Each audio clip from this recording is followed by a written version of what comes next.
Shalom, selamat malam semuanya. Damai dan sejahtera bagi kita semuanya. Smart Life dimanapun berada, berjumpa untuk pertama kalinya dengan saya. Untuk pertemuan pertama ini kita sebelumnya saya mau mengenalkan diri saya sendiri. Saya yaitu Pet Danang adalah seorang suami dari seorang istri dan dua orang eh, anak yang semuanya wanita. Saya kira untuk pertemuan pertama, perkenalannya sesederhana itu aja. Kita pada perjumpaan yang pertama ini kita mau eh, membahas satu tema tentang the kingdom of God atau kerajaan Allah, dan apabila kita mau kasih judul yang menarik adalah sebuah rahasia besar di tengah kita. Oke, mari kita buka firman Tuhan yang ada di Matius 13 ayat yang ke-44 ya. Satu ayat dahulu, dan mungkin malam hari ini ada beberapa ayat yang perlu saya sampaikan untuk pertemuan pertama kita ini. Oke, saya bacakan bagi kita semuanya perumpamaan tentang harta terpendam dan mutiara yang berharga. Hal kerajaan surga itu seumpama harta yang terpendam di ladang, yang ditemukan orang lalu dipendamkannya lagi. Oleh sebab sukacitanya, pergilah ia menjual seluruh miliknya, lalu membeli ladang itu. Puji Tuhan. Oke, jadi kita mendapati bahwa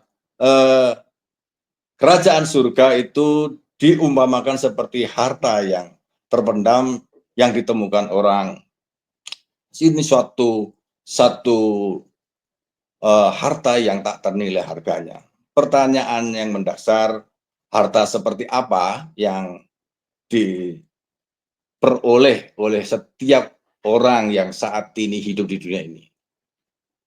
Harta seperti apakah yang kita cari selama ini dalam hidup kita? Atau harta yang seperti apa yang kita cari selama hidup kita ini? Jadi pertanyaannya sebenarnya cuma satu, harta seperti apakah yang selama ini kita cari? Dan yang kedua mungkin pertanyaannya cukup menggelitik, apa pentingnya kita belajar, kita memahami tentang kerajaan surga itu bagi hidup kita? Sebenarnya jawaban yang instan adalah bahwa kerajaan surga itu adalah inti dari pengajaran Tuhan Yesus selama misinya di bumi ini. Ada beberapa nilai-nilai, ada beberapa hal yang menjadi poin yang kita bahas malam hari ini. Nilai yang pertama adalah bahwa harta ini seperti harta yang tak ternilai harganya. Kehidupan bersama dengan Tuhan itu merupakan satu kemewahan tersendiri bagi orang yang sudah menemukan harta ini, yang diumpamakan seorang petani atau seseorang yang pergi ke ladang dan menemukan harta itu. Dan bahkan oleh sukacitanya dia jual seluruh harta miliknya, ditukar dengan sebidang tanah yang di dalamnya ada harta ini. Kehidupan bersama dengan Tuhan itu adalah sebuah bentuk hubungan. Hubungan ini merupakan satu privilege yang luar biasa yang bisa dimiliki, yang dimiliki oleh setiap orang yang percaya. Smart Lifer, mungkin semuanya sudah tahu bahwa kita yang sudah mengenal kasih karunia ini, seperti halnya anugerah itu adalah gratis, tapi hidup di dalamnya ini perlu komitmen, perlu bayar harga, perlu kita mengerti bahwa harta ini perlu dijaga. Sukacita yang kedua bahwa dia boleh menjual, si petani ini ya, saya lanjutkan, si petani ini menjual seluruh hartanya, itu merupakan pengorbanan. Memang kita ketika menerima kasih karunia, menerima anugerah, mengenal Tuhan, ini seperti hal yang cuma-cuma. Karena bukan kita yang memilih Tuhan, tapi Tuhan yang memilih kita. Tetapi berjalan bersama Tuhan setiap hari. Perlu sebuah disiplin diri yang luar biasa, perlu satu komitmen, perlu satu, eee effort tertentu di dalam diri kita. Bahkan juga seringkali ini adalah pengorbanan-pengorbanan kita yang harus kita bayar, tapi semuanya itu tidak ada, bandingannya. Sebuah kemewahan berhubungan dengan Tuhan. Kita tahu di Alkitab ada seseorang bernama Henokh, berjalan ratusan tahun bersama dengan Tuhan. Tuhan begitu nyata dalam hidupnya Henokh, sampai dia itu diangkat.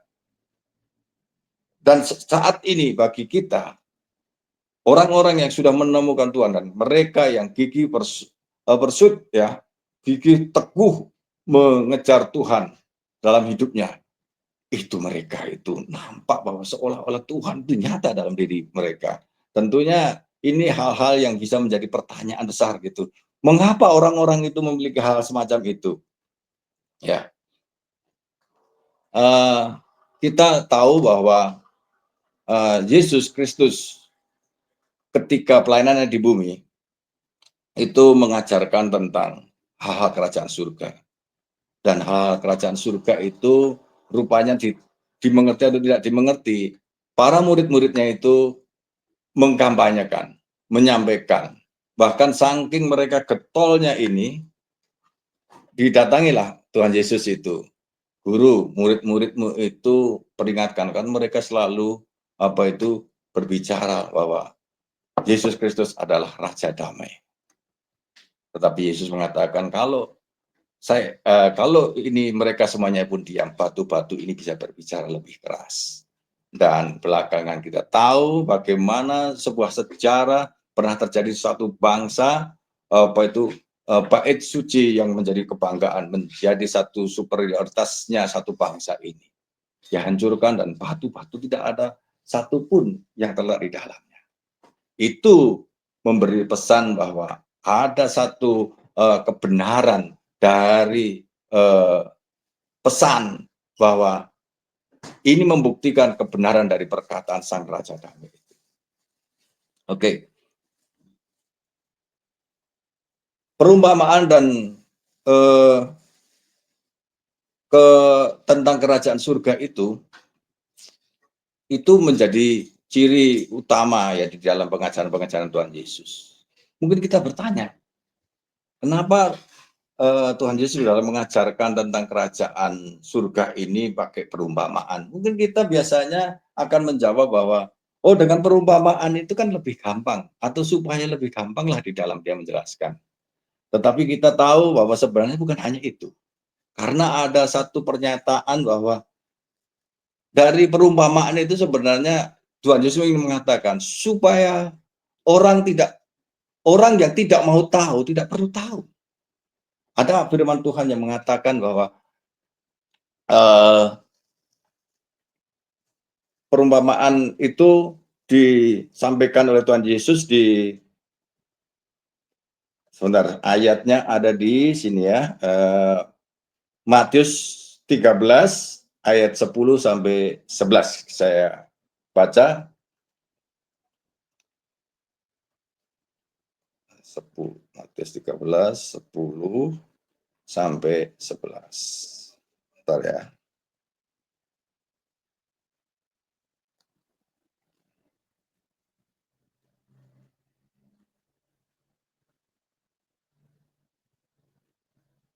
Oke. Maka datanglah murid-muridnya dan bertanya kepadanya, mengapa engkau berkata-kata kepada mereka dalam perumpamaan? Jawab Yesus, kepadamu diberi karunia untuk mengetahui rahasia kerajaan surga, tetapi kepada mereka tidak. Jadi ada satu rahasia yang sebenarnya hanya diperuntukkan bagi orang yang mau tahu. Kalau orang nggak mau tahu tuh percuma mau dikasih tahu, dia bisa membuat barrier, dia bisa membuat banyak alasan untuk menolak kebenaran ini. Makanya ketika kita tahu kebenaran ini datang dalam hidup kita, kita mensyukurinya bahwa bukan kita yang memilih, tetapi Tuhan yang menganugerahkan. Jadi sebenarnya ini rahasia. Kalau kita baca bahwa dari kata kunci tentang rahasia ini tentang berbicara tentang eh, ini tentang kerajaan surga. Ada dua sih kerajaan surga itu dikaitkan dengan rahasia. Kita baca di eh, Kolose 1 ayat 26. Tolong dibuka Kolose 1 ayat 26, saya baca dari sini, yaitu rahasia yang tersembunyi dari abad ke abad dan dari turunan ke turunan, tetapi yang sekarang dinyatakan kepada orang-orang kudusnya. Kolose 1:26, dan yang satu lagi Kolose 1 ayat 27. Oke. Kepada mereka Allah mau memberitahukan betapa kaya dan mulianya rahasia itu di antara yang bangsa-bangsa lain, yaitu Kristus ada di tengah-tengah kamu. Kristus yang adalah pengharapan akan kemuliaan. Oke, saya mau menjelaskan bahwa kenapa kerajaan Allah ini menjadi rahasia besar, dan itu hanya bisa dipahami oleh orang-orang yang mau percaya, orang-orang yang mau mengerti. Kalau dia nggak mau mengerti, ya percuma dia akan menolaknya. Di Mazmur itu dikatakan bahwa bukalah pintu yang berabad-abad, mungkin perlu diingat ya, itu tolong ditampilkan Mazmur Mazmur berapa itu sebentar. Mazmur 24 7 sampai 10. Ya, angkatlah kepalamu, hai pintu-pintu gerbang, dan terangkatlah kamu, hai pintu-pintu yang berabad-abad, supaya masuk Raja Kemuliaan. Lanjutnya, siapakah itu Raja Kemuliaan? Tuhan jaya perkasa, Tuhan perkasa dalam peperangan. Sampai ayat 10 ya. Oke, yang ayat 10. Mazmur 24:10. Siapakah dia itu Raja Kemuliaan? Tuhan semesta, dialah Raja Kemuliaan. Jadi perumpamaan lagi oleh seorang pemazmur, dia mengatakan bahwa terangkatlah pintu yang berabad-abad supaya masuk Raja Kemuliaan. Biasanya kalau raja itu masuk ke suatu pintu itu nggak mungkin yang dibuka itu cuma sedikit ya. Dibukanya pasti lebar, penuh kemegahan, raja itu datang. Itu diumpamakan oleh pemazmur itu sudah mendapatkan penglihatan atau mendapatkan satu pewahyuan itu. Jadi malam hari ini ketika saya menyampaikan rahasia besar di tengah-tengah kita, bahwa kerajaan Allah itu adalah Christ in you, bahwa kerajaan Allah itu adalah Yesus Kristus ada di dalam kita.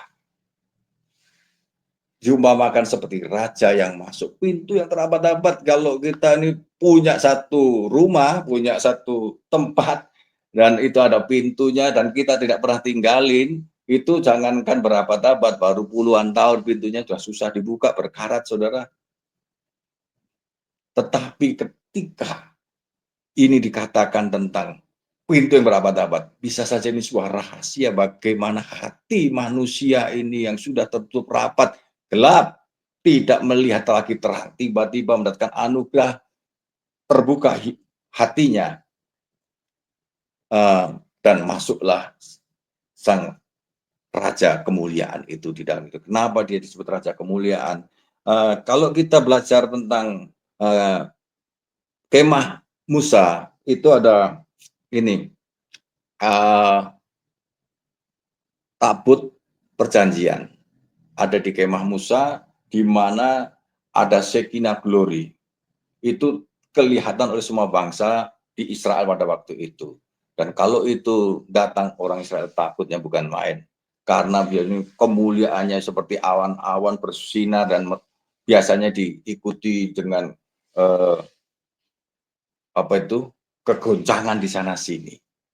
Tetapi kemuliaan Shekinah Glory dewasa ini tuh nggak pernah didapati lagi. Karena apa? Satu rahasia yang mau saya sampaikan di Injil Yohanes yang pertama, ayat yang ke-14. Tolong dibukakan ayatnya ini.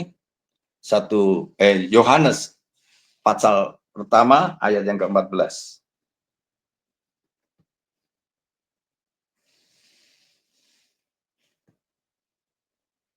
Ya, firman itu telah menjadi manusia dan diam di antara kita.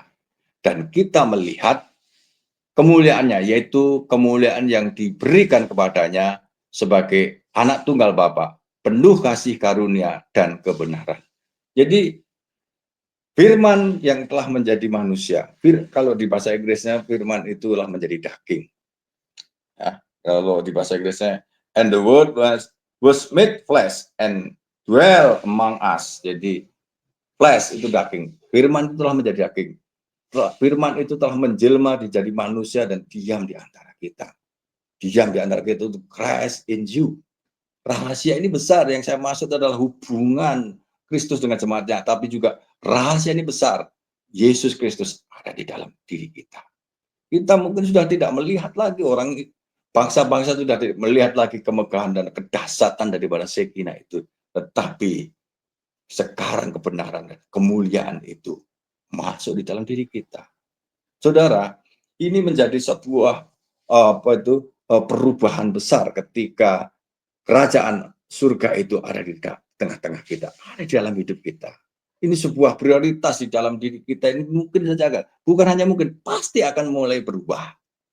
Prioritas ini berbicara tentang bagaimana kita memiliki kepentingan untuk suatu apa yang perlu menjadi hal utama.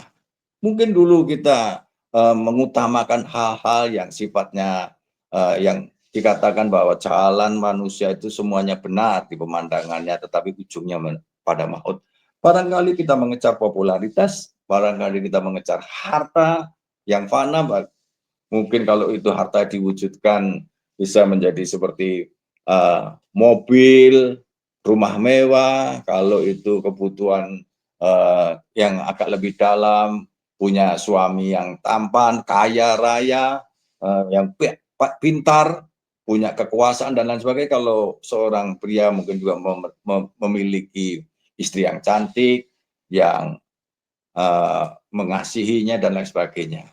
Tetapi itu tidak pernah sebanding dengan hubungan kehidupan yang dibawa Raja Kemuliaan itu dalam diri kita. Karena ketika kita menerima kasih karunia itu, ada hal yang ditransformasikan dalam diri kita. Ada satu perspektif pandang yang tidak kita miliki sebelumnya, tetapi itu menjadi perspektif pandangnya Tuhan dalam diri kita. Bukankah kemuliaan Allah itu adalah merahasiakan segala sesuatunya, tetapi kemuliaan Raja menyelidikinya. Dan rahasia itu sudah diungkapkan bahwa rahasia itu adalah Kristus yang menjelma menjadi manusia dan diam di antara kita, dan bahkan dia tinggal bersama dengan kita dan dia ada di dalam diri kita. Ini luar biasa, saudara.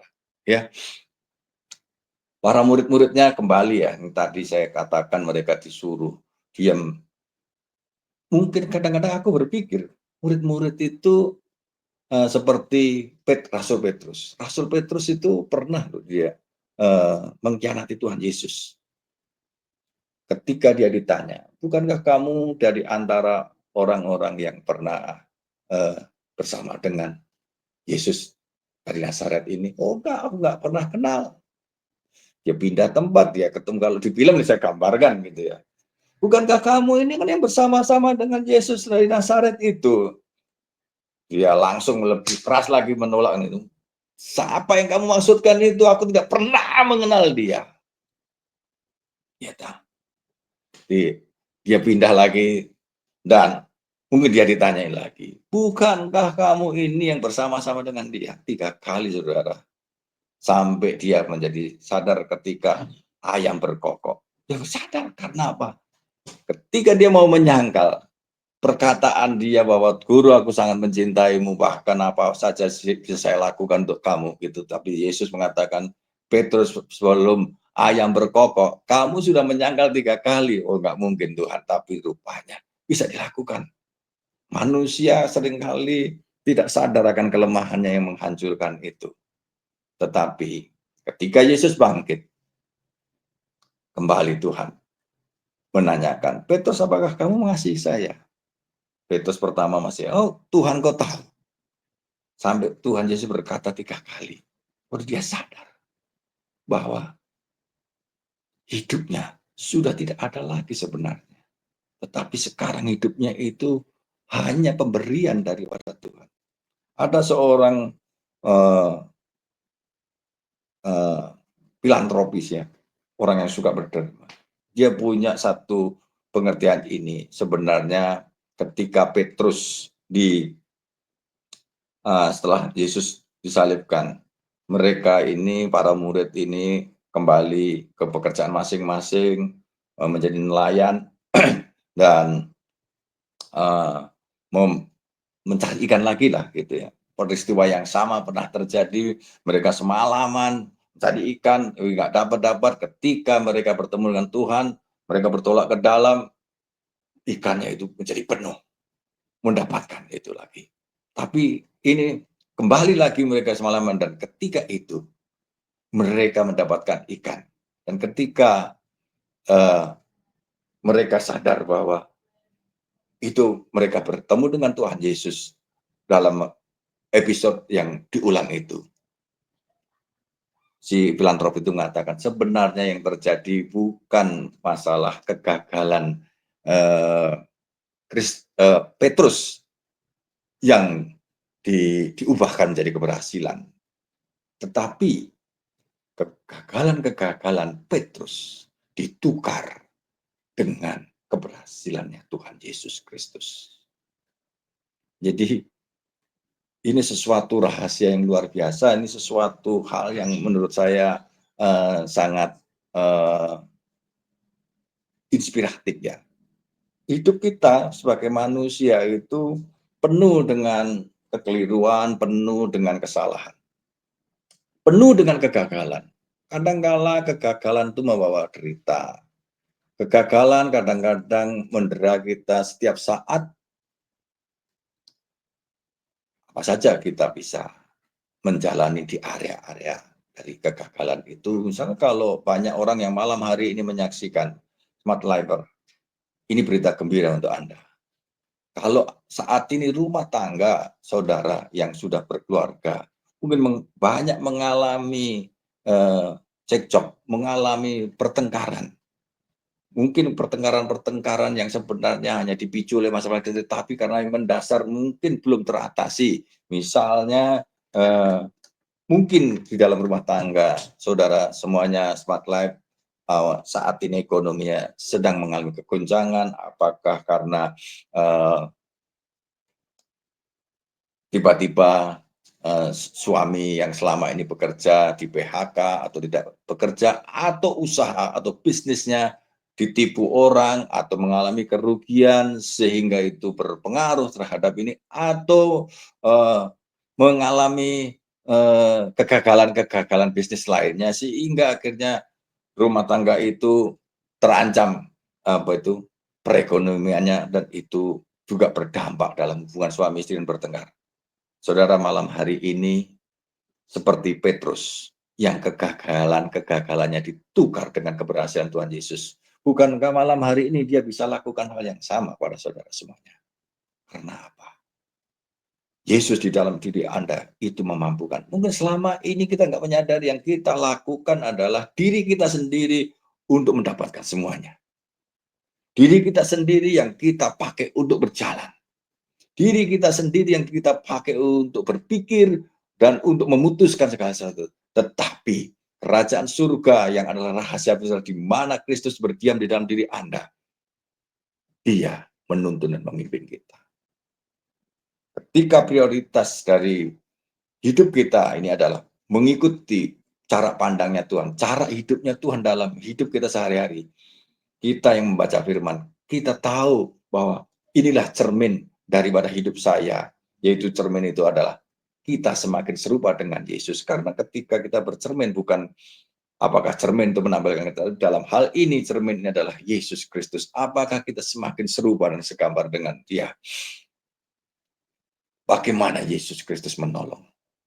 Kita mungkin nggak bisa melakukan hal-hal yang sulit, tapi Yesus bisa lakukan. Dan kalau kita minta pimpinannya, kita bisa berjalan bersama dengan Dia. Karena seperti tadi, bahwa hubungan dengan Tuhan ini satu nilai harta yang tidak ternilai harganya. Sehingga si penemu itu tuh mau menukarkan apa saja. Ketika kita ini menyadari bahwa Yesus Kristus ada dalam diri kita menyadari pemerintahannya, penguasaan Tuhan, kekuasaan Tuhan berlaku atas diri kita. Berjalan di dalam kerajaan surga itu memerlukan satu komitmen, satu ketaatan, penundukan diri sepenuh akan kebenaran-kebenaran firman Tuhan bagi kita. Kita berjalan di dalam kebenaran firman Tuhan karena kita tahu di dalamnya Yesus itu hidup untuk kita. Kita hidup untuk Dia. Makanya kita tahu ketika kita berjalan bersama Dia. Kita tahu langkahnya adalah langkah seperti yang dikatakan di Amsal atau mungkin di Mazmur, bahwa langkahnya itu mengeluarkan madu, mengeluarkan dan ini segala macam. Artinya keberhasilan bisa terjadi ketika kita ini. Tetapi tidak hanya itu saja. Yesus di dalam diri kita memampukan kita dan cakap kita menanggung segala perkara. Mungkin sebuah persoalan-persoalan yang selama ini mendera kita belum kunjung berhenti, sehingga kita ada di dalam keadaan yang menderita. Tetapi saudara dalam satu proses yang luar biasa, karena penderitaan orang percaya itu mengerjakan kemuliaan. Nah, kalau nggak salah itu firman-Nya ada di Roma, ya, sebentar. Saya cari. Jadi malam hari ini agak banyak ayat ya, saudara. Roma 8 ayat 18, tolong dibukakan. Roma 8 ayat 18. Oke, sebentar saya baca untuk saudara. Roma 8 ayat yang ke-18. Oke. Sebab aku yakin bahwa penderitaan zaman sekarang ini tidak dapat dibandingkan dengan kemuliaan yang akan dinyatakan kepada kita. Jadi kita tahu bahwa ketika Yesus Kristus adalah pemimpin kita, Dialah pemandu hidup kita, Dia yang sudah memimpin kita. Bukankah tadi saya katakan bahwa Raja Kemuliaan itu masuk di dalam hidup kita, yang digambarkan di Mazmur 14 tadi, bahwa bukalah pintu yang berabad-abad supaya masuk Raja Kemuliaan. Bukalah hati saudara lebar-lebar supaya masuk Raja Keselamatan dan damai sejahtera itu biar bertahta dalam diri saudara. Itu membuat Anda ketika berhadapan dengan kesulitan yang separah apapun, kita tahu penderitaan dan kesulitan-kesulitan itu sedang membawa kita masuk ke dalam satu level, yaitu kemuliaan Allah. Dan rahasia itu adalah bagaimana kerajaan itu nyata dalam diri saudara semuanya. Banyak cerita-cerita bagaimana orang mengambil kejayaan-kejayaan. Kalau nggak salah di tahun 1953 ada seorang yang bernama Edmund Hillary. Setelah peperangan besar di Perang Dunia Kedua atau ya kedua, Inggris itu ingin mengambil kejayaan.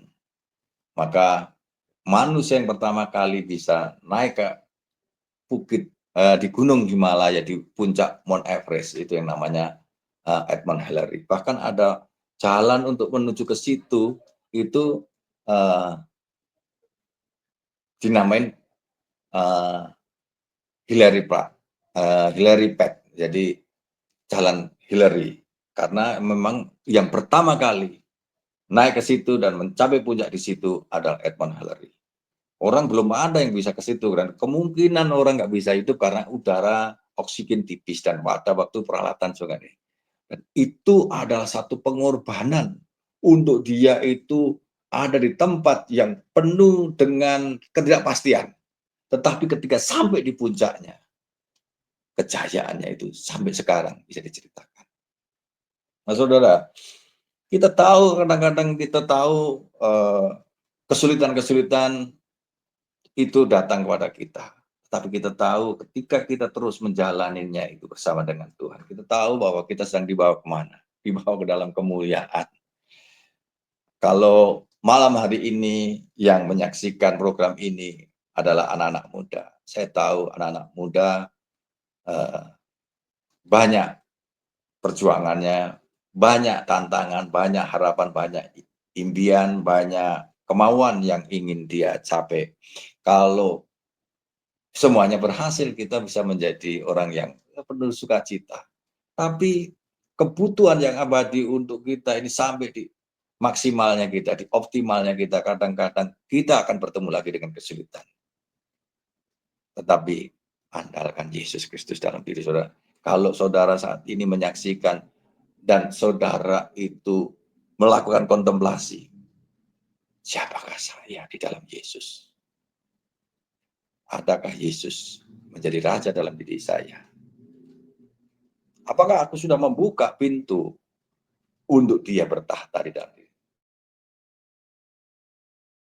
Disuguhkan tempat di dalam, ada tahta yang harus ada di dalamnya. Dan dia biarkan duduk di situ untuk memimpin.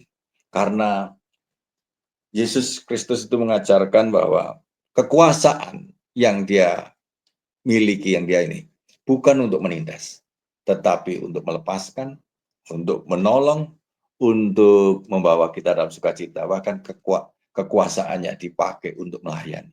Karena Yesus mengatakan, barang siapa yang menjadi yang terbesar, hendaklah dia menjadi melayani. Hendaklah dia uh, melayani sesamanya. Artinya bahwa kita mengenal di dalam kekristenan, perlunya kita memiliki otoritas di dalam pelayanan supaya kita ini bisa maksimal di dalam melayani.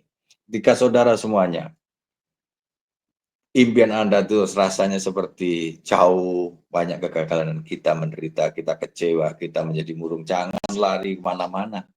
Tetapi datanglah dan bertelut di hadapan Tuhan, dia akan tolong kita. Bahkan dia akan menunjukkan tangannya. Dia tidak menyembunyikan. Seperti saya katakan tadi, katakan gitu, bahwa kerajaan surga itu adalah ditautkan dengan. Ada dua besar tentang rahasia, yaitu bahwa rahasia itu berhubungan dengan kerajaan surga. Dan yang dimaksud di sini adalah bahwa Yesus yang adalah firman itu menjadi manusia dan dia berdiam di diri kita. Inti dari kerajaan surga itu adalah pemerintahan Kristus Yesus, Sang Raja, Sang Maha Semesta Penguasa itu ada di tengah-tengah kita, berdiam di dalam diri kita. Shekinah glorinya itu memancar melalui kehidupan kita. Mungkin kita sudah nggak melihat, karena sudah ada di dalam diri kita, saudara. Maka kami percaya malam hari ini siapapun saudara yang sudah mendengar ini, undanglah dia menjadi Tuhan dan Juru Selamat kita, saudara. Nanti terakhir saya akan ajak kita semuanya berdoa untuk menerima keselamatan ini. Dan saya mau sampaikan bahwa belajar dan memahami tentang kerajaan surga ini membawa kita untuk kita ini merasakan sebuah panggilan. Berbicara tentang panggilan, saya baru-baru ini memahami dan baru mengerti. Ada seseorang yang sungguh-sungguh dia bekerja di satu daerah, di satu tempat. Untuk di tempatnya dia itu berdiri sebuah jemaat, berdiri sebuah gereja. Ketika dia mendapati pada akhirnya dia bekerja yang sungguh-sungguh dan akhirnya berdiri sebuah jemaat dan sebuah gereja, ya sukacitanya luar biasa. Padahal di tempat itu dia juga tidak menjadi penggembalanya. Tetapi itulah panggilannya. Tidak ada motivasi-motivasi yang tidak murni yang dialami. Jadi panggilan di dalam hidup kita adalah mengikut Tuhan, mengetahui dan melakukan kehendaknya. dengan bahasa yang sederhana, bukan kehendakku tapi kehendak yang jadi. Seperti eh, pergumulan Tuhan Yesus Kristus di Taman Getsemani. Secara daging, tentunya ketika dia tahu bahwa besok dia harus menjalani satu prosesi penganiayaan yang sungguh mengerikan. Dagingnya, tubuhnya, firasatnya sudah tahu tidak akan mampu tubuh ini menanggung. Sama ketika kita tahu bahwa kemampuan kita ini sedang berhadapan dengan sebuah kesulitan di depan kita. Mungkin kita dapat teriak, kita tidak akan mampu. Tetapi ingat, ada Yesus Kristus dalam hidup saudara. Bukan kehendak kita yang kita mau itu terjadi, tapi kehendak Bapa kita. Kehendak Tuhan Yesus Kristus yang terjadi dalam hidup kita. Nah, saudara, bahwa realita spiritual itu nyata. Kalau kita berbicara tentang realitas spiritual, tentunya ini ada di bawah permukaan dari sebuah realita yang kasat mata. Saya punya perumpamaan dari sebuah peristiwa yang saya alami. Jadi saya sedang eh, naik motor di perjalanan karena saya hanya mau jalan-jalan di tepi sungai gitu. Sungainya itu ya memang cukup lebar tapi tenang gitu sepertinya gitu ya. Dan tiba-tiba saya dapatin di satu tempat itu ada tim ini apa ya, tangga bencana atau apa yang pakai baju orange gitu ya. Nanti kalau ingat saya sampaikan lagi mungkin di waktu yang akan datang. Dan saya tanya, ini mau lakukan apa Pak? Oh lagi nyari ada orang kecemplung naik motor kecemplung di sungai ini. Titiknya di mana Pak? Titiknya di situ. Dan itu sudah dicari beberapa jam. Dan saya ikut nungguin gitu. Ternyata setelah beberapa saat lamanya, ketemu itu motor sama orangnya. Tapi jaraknya lebih dari 10 meter dari tempat dia kecemplung. Rupanya di bawah itu ada arus besar. Inilah yang saya sebut bahwa seringkali kita ini hanya bisa memandang kenyataan secara kasat mata jasmani, tetapi realitas spiritual yang ada di bawahnya. Itulah yang mengubahkan segala sesuatunya. Sama dengan diri kita. Kita berdoa, kita baca firman, kita berhadapan dengan tulisan, kita berhadapan dengan suara. Tetapi ketika kita merenungkannya, dan kita memahaminya, dan kita berdoa, dan kita melakukannya, bukankah itu seperti sebuah transform daripada bentuk yang diubahkan. Misalnya kalau dalam hal ini ada menara pemancar yang berfungsi sebagai transmitter maupun sebagai receiver. Kalau itu adalah menara pemancar sebuah komunikasi, itu dari modulasi suara diubah menjadi gelombang listrik itu menjadi titik-titik api, dan itu ditangkap lagi oleh microwave receiver, dan itu diubah lagi menjadi energi listrik, dari energi listrik diubah lagi menjadi energi digital, dan itu menjadi suara yang kita dengar kayak di handphone. Kita tiba-tiba bisa mendengar suaranya, bahkan nggak hanya itu, bisa mendengar suara visual, bisa melihat visualnya. Demikian. Kita berdoa, kita mungkin hanya bisa melepaskan suara kita, tetapi iman itu bekerja, mengubahkan itu, menggerakkan segala sesuatunya. Ada arus kuat seperti sungai yang kuat dengan energi yang besar yang bisa membawa bahkan benda yang paling berat sekalipun. Ketika saudara berdoa, ada kekuatan Tuhan Yesus, ada kekuatan dan realita daripada kerajaan surga di dalam kehidupan saudara itu yang membawa perubahan luar biasa. Amin, saudara. Ini tentunya hal yang luar biasa malam hari ini telah kita sampaikan. Dan kembali lagi saudara semuanya sudah mengetahui bahwa belajar tentang realita kerajaan surga itu kita mendapati rahasia besar ini. Yesus sendiri mengatakan bahwa kepada mereka tidak diberitahukan, tapi kepadamu diberitahukan rahasia besar ini. Firman Tuhan itu ada di tadi ya Matius 13 ayat 10 dan 11. Mengapa engkau mengajar ini selalu dengan perumpamaan, tetapi rupanya kepadamu diberikan rahasia untuk mengetahui kerajaan surga, tetapi kepada mereka tidak. Kalau kita baca ayat selanjutnya sampai 23 dikatakan begini, kita baca ya sebagai penutup di Matius 13 10 sampai 23 ya, sebagai yang terakhir kita baca supaya kita ingat bahwa realita kerajaan surga itu nyata di tengah-tengah kita.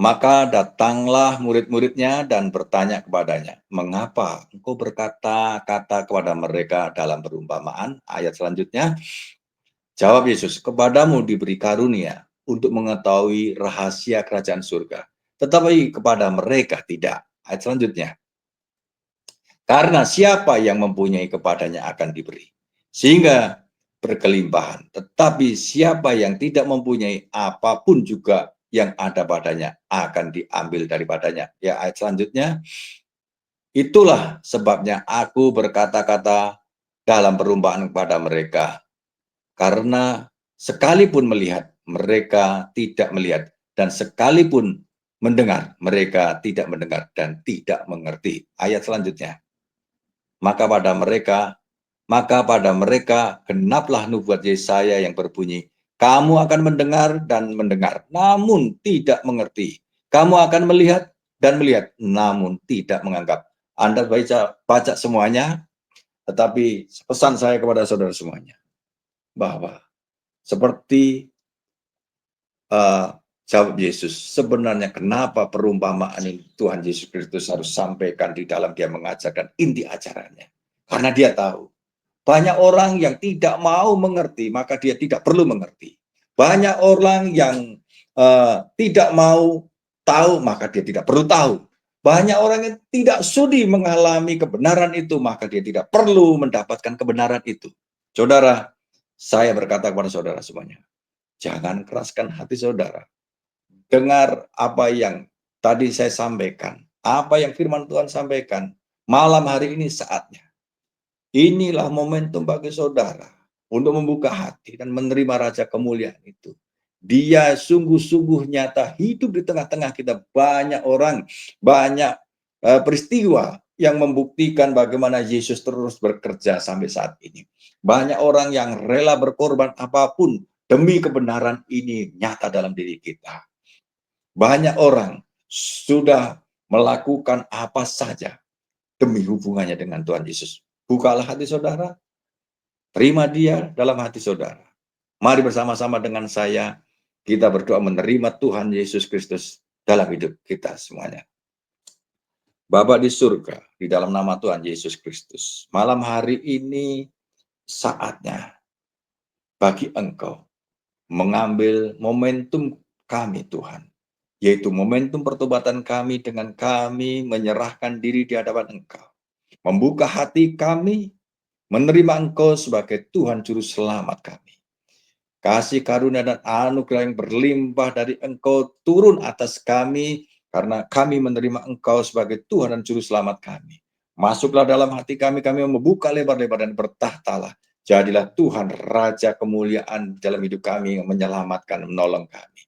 Memberi kami kehidupan yang baru. Memberi kami kekuatan yang baru. Memberi kami satu paradigma yang baru dan jalan yang baru, yaitu jalan bersama dengan Engkau. Kami percaya Tuhan Yesus Kristus malam hari ini Engkau memberkati setiap pemirsa yang berdoa menerima Engkau. Dan saya berdoa di dalam nama-Mu ya Tuhan Yesus Kristus, nama yang mulia, nama yang berkuasa. Siapa saja yang saat ini melihat dan menyaksikan program ini, ada kuasa Allah mengalir dalam hidupnya, menjamah dia yang sakit disembuhkan, yang terbeban berat dilepaskan, yang terbelenggu dimerdekakan.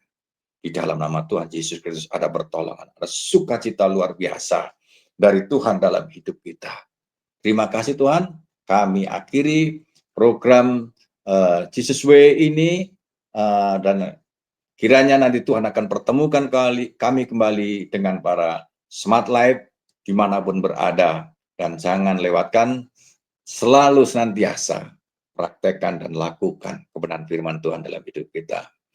Oke, Tuhan Yesus memberkati Smart Lifer dimanapun berada. Amin.